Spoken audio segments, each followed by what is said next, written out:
listening to The Goods on the Chronicles, Fables, and Yarns Network. I'm Jonathan. And I'm Tracy.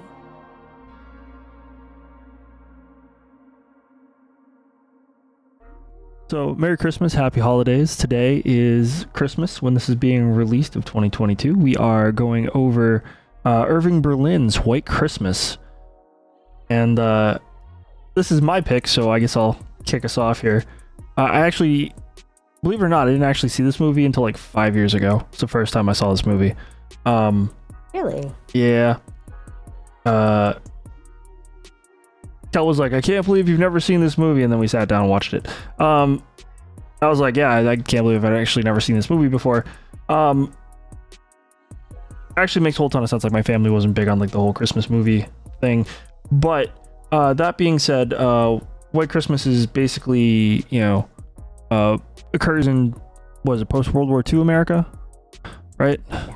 And so their commanding officer. Well, they're commanding us. So the commanding officer, Bing Crosby and Danny Kaye, who star in this movie, is retiring, heading off to do whatever he does, and Danny Kaye saves Bing Crosby's life from falling bricks from a exploded building on Christmas Eve, and is sort of shown to be kind of like faking a little bit, but he gets discharged and basically extorts a favor from Bing Crosby by like grabbing his arm and like, oh, well, Throughout the entire movie.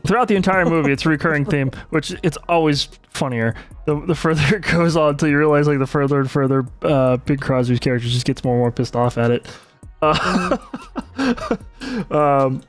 But overall, it's basically follows the success that they have afterwards, and so Bing Crosby plays Bob Wallace, Danny Kaye plays Phil Davis, and we actually see Rosemary Clooney, who I believe is George Clooney's aunt, in this as well. That's how old this is. And what happens is basically they become mega successful producers on Broadway, singing musicals, all this kind of like theater and stuff. And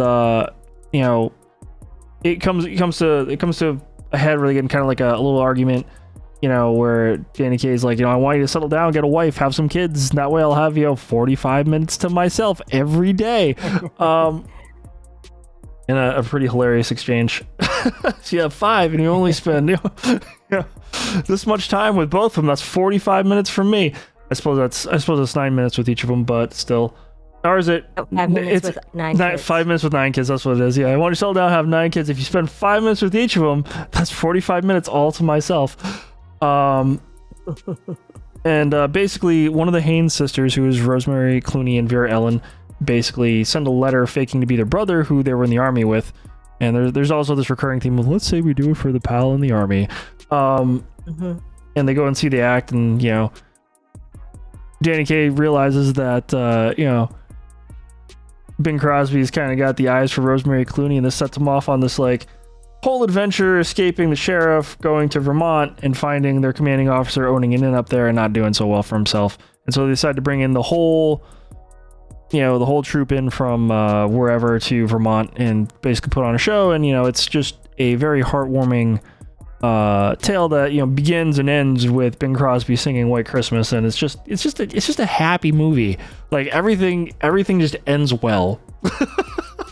There's no complaints, right? It's just like nothing crazy happens, nothing insane. Just there's like a little bit of drama in the middle of it, but that's about it. Yeah, well, it's your classic musical of that era.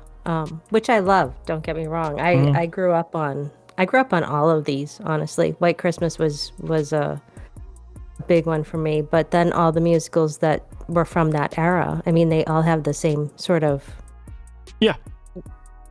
setup. Something. 2 people meet. They're interested in each other. There's some horrible misunderstanding that if someone was just like, did you really do that? There would be no movie. But people don't do that. Not in musicals. Yeah, and everything gets worked out, and everybody in it, they're all good people, and they all live happily ever after. It's just wonderful. it's just it's a really just real cute, real easygoing movie.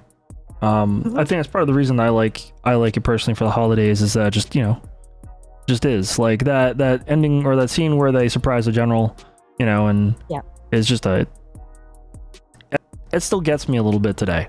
Like just tugs on the heartstrings just a little bit. So like, I mean, all that being said, I think this is I think this was the first movie in like quote unquote Technicolor, which is why all the colors like really pop. This was VistaVision. VistaVision, yeah, there we go. So they were trying to make it they were trying to make it like be like, oh yeah, and you can see all the colors. Everything before this I think was like black and white. But they really went in with it. And you're right, it fits a lot of the musicals at the time. And you're right, it fits a lot of musicals at the time. And might be a little cheesy, but at the end of the day, what's kind of better than a cheesy Christmas movie? It's one of those things I feel like if you haven't watched it, you should just like bite the bullet. What do you think? Absolutely. Not to mention Danny Kaye and Vera Ellen are fantastic dancers. Like they clearly picked two people who could sing and two people who could dance. Yes. I really enjoyed Danny Kaye a lot. Vera Ellen, I think they gave her some crappy like dance routines that were a little weird, but I think Danny Kaye got the better of all that, honestly. I did enjoy it. That one where she gets tossed down the stairs makes you go, whoa. I know, but the overwhelming red and green there was a little off-putting. Yeah, it was a little. Yeah, okay, yes, very fair. My Kaye got the cool purple thing, and all the moody women dancing, and yeah, I agree with that for the most part. My favorite bit of trivia from this is this is actually referenced in a movie that we did earlier for this holiday special in Christmas Vacation, where you have Chevy Chase being Clark Griswold in Christmas Vacation going, we're gonna have the happiest Christmas since Bing Crosby tap danced with Danny fucking Kaye, and that references this movie. That's this movie that he's talking about.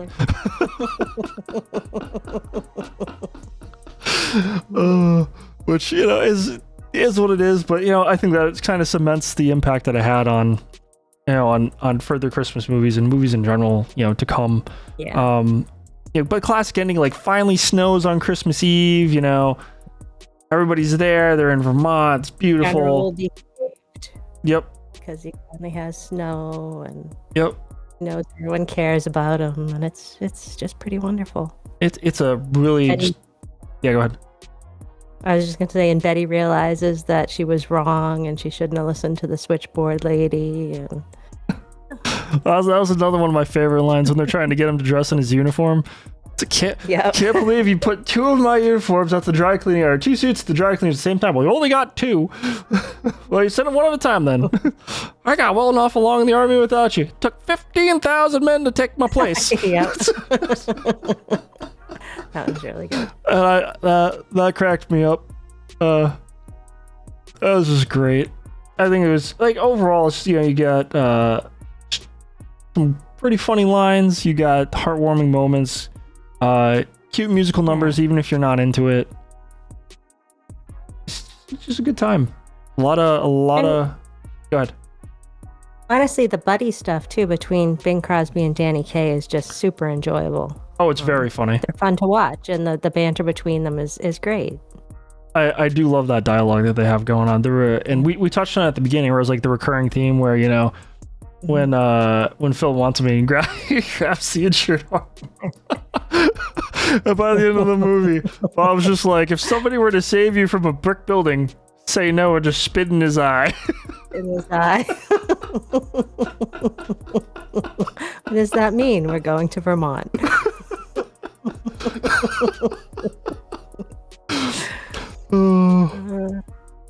Sometimes with people I know who've seen the movie, I'll do the snow. see if I get the response of snow. There's just a lot of good callbacks and a lot of good dialogue bits. I just really enjoy this movie a lot. I think I could probably go on and on about this movie and things that I like about it, which is why it's my pick, why I picked it, why I felt it'd be a good release for Christmas. I think it's probably like, aside from maybe It's a Wonderful Life, which I can't watch that movie. This is probably the de facto Christmas movie in my mind. I think this is about as Christmas as a Christmas movie gets. I think that's fair. Would you have anything you'd like to say about it? I think I've been talking this whole time, so if you got anything you want to throw in, please, by all means. We've been talking together. Okay, I'm just making sure because I have a tendency to flap my gums, but no. You don't. So, if I give this, obviously, I think I said I highly recommend watching this, holidays with your family, or your friends or whoever, just a good, it's like clean, fun movie to watch. Good time. Clean, fun Christmas movie. It really is. There's nothing that's remotely alarming about this thing at all. Like, it's just like, it's as clean as a movie gets for Christmas or anything else. And it's just a great fun time. You can watch it with kids. You can watch it with, your grandparents or your parents, and you don't have to worry about them getting mad at language or something like that and be like, oh my God, I can't believe it. It's just easy. Everybody can watch it. Just good family movie. Very clean. This has been The Goods on the Chronicles, Fables, and Yarns Network. Again, I'm Jonathan. And I'm